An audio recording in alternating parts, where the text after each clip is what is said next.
Qual que é a importância para o senhor poder voltar a enxergar direito? Isso é tudo na vida, né? Se a pessoa já não enxergar. Mato Grosso em ação.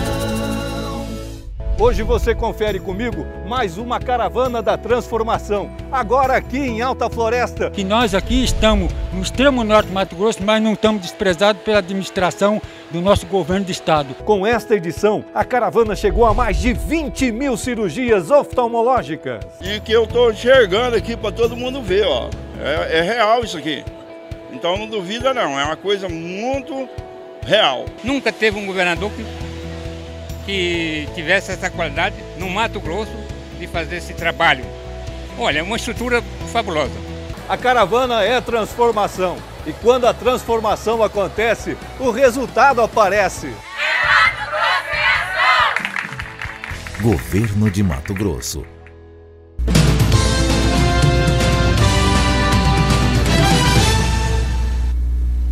Olá, estamos entrando no mês de julho, período de férias, muita gente viaja. Você já sabe quais são os seus direitos e deveres quanto às viagens, às passagens, às situações, às vezes, que você se depara nos aeroportos, por exemplo? Hoje nós vamos conversar com a juíza Viviane Brito Rebelo Isenhagen, que é a juíza especial do Jardim Glória, em Cuiabá, e responde pelo juizado especial do Aeroporto Marechal Rondon. Muito obrigada pela sua presença aqui no RDTV, doutora. Vamos já começar falando sobre as novas regras da ANAC, né? Vocês já receberam reclamações quanto à situação lá das bagagens, dos pesos das bagagens, das cobranças? Já tiveram alguns pedidos de orientações, né, com relação a isso. A resolução 400 da ANAC, houve uma suspensão por uma decisão liminar, mas agora ela está valendo, essa liminar foi revogada e ela está realmente valendo. E aí as empresas estão se organizando com relação a isso, apresentando novas regras. Quem comprou a passagem antes da vigência, né, da liminar, da revogação da liminar, segue a regra anterior. Mas a partir de agora é importante que os passageiros prestem atenção no momento da compra, porque a empresa tem que trazer todas as informações, se vai ser cobrado, quanto vai ser cobrado. Então essa compra já tem que ser feita totalmente de acordo com a nova regra da ANAC. A partir de quando que começou a vigir a regra? Cerca de quase um mês, mais ou menos, que começou efetivamente a seguir essa regra, que houve a revogação da liminar. Essa resolução da ANAC, ela determina para peso de bagagens um mínimo de franquia, né? Qual que ficou? Na verdade, você agora só pode levar na bagagem de mão. E era antes era 5 quilos, agora são 10 quilos que você pode levar na bagagem de mão, mas o tamanho continua o mesmo. Então as pessoas têm que ter cuidado, porque às vezes olham um peso, mas não olham o tamanho. Se o tamanho da bagagem estiver em desacordo com aquele permitido dentro da aeronave, a empresa pode despachar e cobrar por isso. E muitas delas têm, inclusive, ali um recipiente ou algo para colocar, para ver se aquela mala pequena está dentro daqueles padrões, né? Tem o gabarito, são, inclusive na própria entrada do aeroporto, tem vários locais em que você pode colocar a sua mala e ver se ela está de acordo com o tamanho permitido. Quais são as principais reclamações que a senhora recebe lá no juizado especial? Nós temos uma outra situação que veio agora, por exemplo, adolescente, a partir dos 12 anos, ele tem que estar com a carteira de identidade. E as pessoas vão com a certidão de nascimento. Então, precisa estar com a carteira de identidade, na verdade, um documento com foto. Se eventualmente tiver um passaporte, também serve, né? Essa questão dos documentos, que as pessoas não se atentam a isso. A questão de que se você deixou comprou a passagem de ida e volta, deixou de pegar o voo de ida, viajou de uma outra forma, não conseguiu pegar o voo, pegou comprou de outro avião, enfim, precisa avisar a companhia de que você vai retornar, porque senão ele considera que houve o cancelamento daquela passagem. E a gente já teve também situações em que a pessoa falou, mas eu tenho a passagem, só que como ela não pegou o voo de ida, ela fica sem o direito da volta, né? Há discussões sobre isso, mas é uma questão que pode ser evitada. A questão de atraso de voo, acima de 4 horas, a empresa, até 4 horas, até 1 hora a pessoa tem direito à alimentação, conforme o tempo de atraso, ela tem direito a algumas situações, benefícios por conta da empresa. Mas até 4 horas ainda não tem direito de remarcação, não tem direito de repente uma estadia, caso exato, né? A menos que seja pessoas com portadores de necessidades especiais, né? Que aí a orientação da resolução é de que essas pessoas sim teriam todo o atendimento, até pela própria condição. Mas o importante é que as pessoas se atentem a essas regras, na hora de comprar passagem, verifiquem. Eu sei que é muita informação, mas tire um pouco de tempo e leia o que vem da informação da empresa, que ela é obrigada a trazer todos os dados e circunstâncias que a pessoa teria que observar na hora do voo, né? Outra situação, cancelamento de voo, quando a pessoa chega, né? E isso já aconteceu, por exemplo, comigo, né? A gente chega num aeroporto e aí o voo está cancelado e você não recebeu aquela informação com antecedência. No meu caso, eu estava com um idoso, com cadeira de rodas, né? Com muita pressão, eles conseguiram encaixar em outros voos. Mas quando a pessoa se depara numa situação como essa, o que fazer? Ir até a empresa, no caso de cancelamento, ela tem que possibilitar o embarque em outro local, em outro horário, ou às vezes até em outra empresa, né, conforme a situação. E se for, digamos que você não esteja no seu domicílio, né, dependendo do tempo para esse reembarque, eles têm que dar o pernoite. Então são regras assim que a empresa ela tem que cumprir. E eventualmente, praticamente hoje, até por conta da Copa do Mundo, todo o aeroporto tem um juizado, um posto do juizado especial. Se eventualmente a empresa não fizer esse atendimento, pode procurar o juizado também, que as pessoas em geral conseguem fazer esse trabalho de auxiliar nessa conversa, né, entre o passageiro e a pessoa. A gente tem também muito caso assim, extravio de bagagens, né, que a pessoa tem direito também de um X de valor. E o que a gente pede, que normalmente as pessoas, é natural, a gente não costuma fazer, existe um documento que você pode pedir para, se você está levando coisas de valor dentro da, né, nós tivemos o caso, por exemplo, de um casamento, que a pessoa estava levando vestido de festa e perdeu a bagagem. Era importante que tivesse feito um documento, uma declaração dizendo aquele que tem, para poder você conseguir, inclusive, eventualmente, o ressarcimento depois, se não for encontrada essa bagagem, né? Então são alguns cuidados que nós também, como consumidores, às vezes na pressa ou... Mas não tem antes essa preocupação, exatamente. Né? Até justamente o que eu ia perguntar. A gente sabe que às vezes, para depois, né, buscar na justiça um ressarcimento, é muito difícil quando a pessoa não tem provas. Exatamente. Né? Que tipo, como que a gente, como a gente comentou aqui, não pensa antes isso, né? Mas eu vou viajar. Para onde eu vou? O que eu estou levando? O que eu posso produzir antes como prova para que eu deixe ali guardado? Se eu precisar, eu use. Foto, por exemplo, da minha mala pronta serve? Notas fiscais? Pode servir. Pode ser considerado? O documento ideal é essa declaração que você faz na hora ali do... A empresa tem essa declaração. Ela tem que ter o formulário. Na hora de fazer o embarque, você faz a declaração, né? Você pode levar, por exemplo, joias, essas coisas, jamais na mala sempre na mala de mão, despachar, né? Não se despacha. Isso é uma questão de segurança. O importante é que as pessoas conversem até mesmo com a empresa antes. Eles têm que também auxiliar nessas orientações e para que você consiga trazer essas informações para o processo, senão depois fica muito difícil, né? E interessante que o Supremo Tribunal decidiu recentemente que, se tratando de voos internacionais, não se aplica o nosso Código de Defesa do Consumidor, mas a Convenção de Varsóvia. E na Convenção de Varsóvia não existe indenização por dano moral, por exemplo, que na nossa legislação do Código do Consumidor ela é permitida.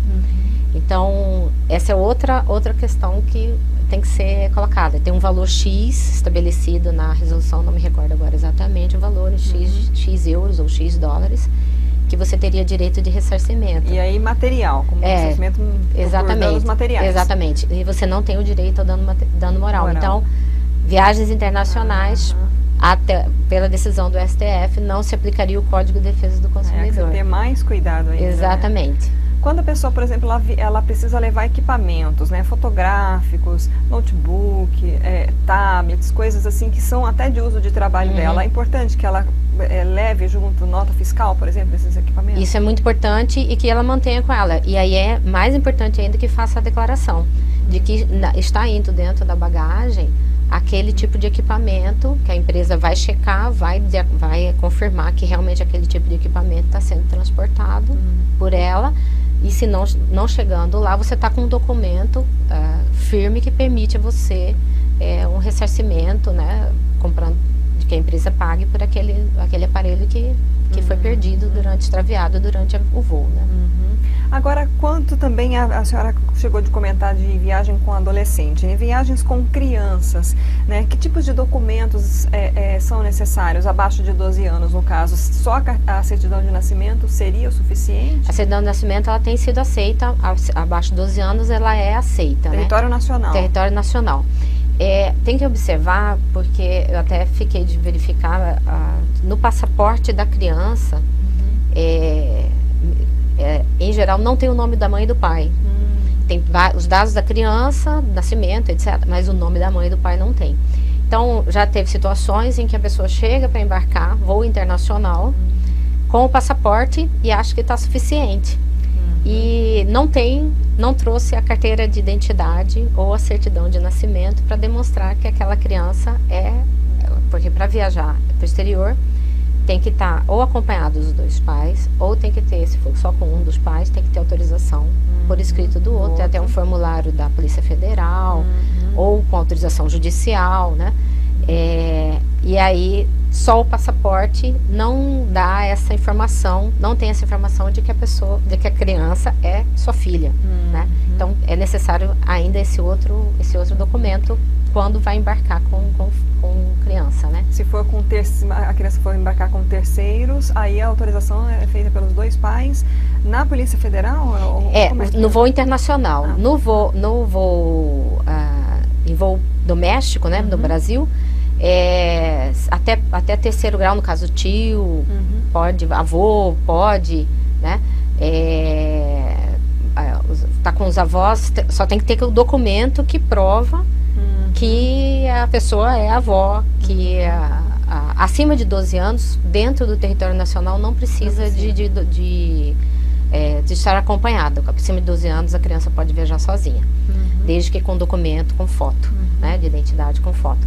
Abaixo de 12 anos, até o tio pode viajar, só que tem que ter algum documento que prova que tem esse parentesco. O parentesco. Né? Se for, ou com alguém maior de idade, mas o maior de idade tem que ter autorização, daí judicial, ou autorização dos pais de que está acompanhando. Né? Essa autorização, ela teria, por exemplo, que ser registrada em cartório? É necessário? Ou uma simples autorização por escrito dos pais? A gente normalmente pede pelo menos um reconhecimento de firma, né? Ou às vezes na própria, nos fóruns, no fórum, ali mesmo no aeroporto tem um juizado da infância, em que você pode ir lá e pedir fazer essa autorização levando esses documentos. Mas o importante é que tenha documentos que comprovem esse parentesco, essa relação, senão não tem como ser permitido, né? Para a gente encerrar, doutora, o que a senhora diria que é assim, o que a senhora considera essencial para as pessoas que estão se preparando para viajar, seja no Brasil, no exterior, que precisam providenciar, precisam ficar atentas? O que é o mais importante? Verificar quais foram as condições que você comprou a passagem, né? Como eu falei, perder um pouquinho de tempo e ler um pouquinho os pontos principais ali da passagem. Na hora essa questão da bagagem, se estiver levando coisas de valor, né, que tem como eu falei, essa questão do casamento, que estava levando vestido, estava levando terno e não tinha como demonstrar isso, né? Fazer aquela declaração, gastar um pouquinho de tempo fazendo aquela declaração. São cuidados assim, e principalmente os documentos, as pessoas têm que se atentar para estar com os documentos corretos, principalmente quando for viajar com menores, verificar junto ao juizado as próprias regramento, as regras, para ver se está com toda a documentação correta na hora de viajar. Há muitos casos que a pessoa chega na hora e não está com a documentação correta para viajar. Falando nisso, eu pensei em uma outra situação. Viagem no Mercosul, né? Os países aqui, né? Argentina, Paraguai, Uruguai, as pessoas ainda está valendo a regra de que a pessoa lá pode apresentar somente a carteira de identidade? Tem um prazo aí para essa carteira, gente, também? No máximo 10 anos. 10 anos. 10 anos. Se sua carteira for antiga, aquelas que a gente faz quando criança e nunca mais troca, né? Essa não vale. Tem que ser no máximo 10 anos de emissão. A carteira de motorista me parece também que ela tem sido aceita. Mas o ideal mesmo é a carteira de identidade, ou no caso o passaporte, né? Mas com no máximo 10 anos de validade. Então se a pessoa for para a Argentina, ela pode ficar tranquila que não vai ser exigido o passaporte dela, por exemplo. Mas ela tem que estar com a carteira no máximo 10 anos. Tá ótimo. Qual o horário de funcionamento do juizado especial lá no aeroporto? O juizado ele fica das 8 da manhã até as 18 horas, que é onde se concentra a maioria dos voos. Tem voos à noite, mas infelizmente a gente não tem. Aí à noite funciona o plantão do fórum, né? Aí é o plantão quem atende eventualmente alguma situação. Né? Tá ótimo, então. Muito obrigada pela sua presença, pelas suas orientações. Obrigada.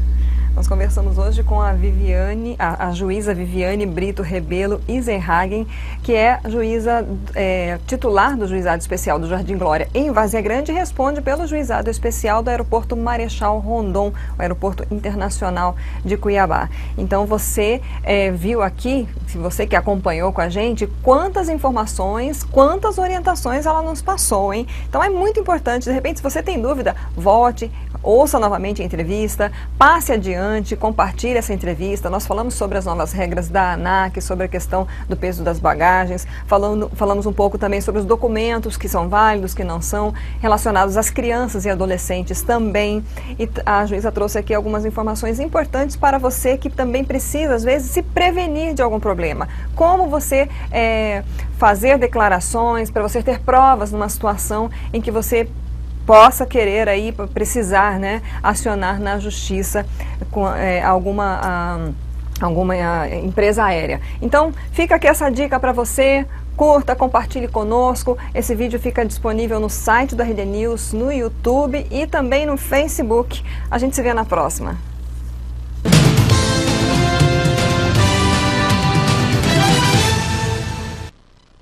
Oi, tudo bem? Eu estou aqui para falar sobre um dado que chama atenção. Você sabia que, segundo pesquisas, mais da metade da população mato-grossense não tem a menor ideia do que a Assembleia Legislativa faz? Pois é. Pensando nisso, a gente resolveu criar uma campanha que resume quais são as principais funções da Assembleia Legislativa. Entre elas, fazer leis, representar a população e fiscalizar o governo. Mas tudo isso exige muito trabalho e estrutura. E o que a gente quer é garantir que você possa acompanhar de perto todas as atividades que rolam por aqui e que possa também checar se os seus representantes estão de fato dando voz aos problemas que você vive. Por isso, nós convidamos você a seguir a nossa página no Facebook, a assistir a TV Assembleia e a sintonizar a Rádio Assembleia. A Assembleia de Mato Grosso acredita que a sua participação seja a grande responsável pela construção de uma sociedade mais justa. Sabe como? Além de acompanhar, você pode também sugerir. A gente criou uma ferramenta que possibilita que você, cidadão, possa dar vida às suas ideias. E você, tem alguma sugestão de um projeto de lei? Então acesse www.al.mt.gov.br/propostas, cadastre-se e envie para nós. A sua sugestão pode virar lei. Já pensou que legal? Na Assembleia Legislativa é assim. Você participa, a mudança acontece.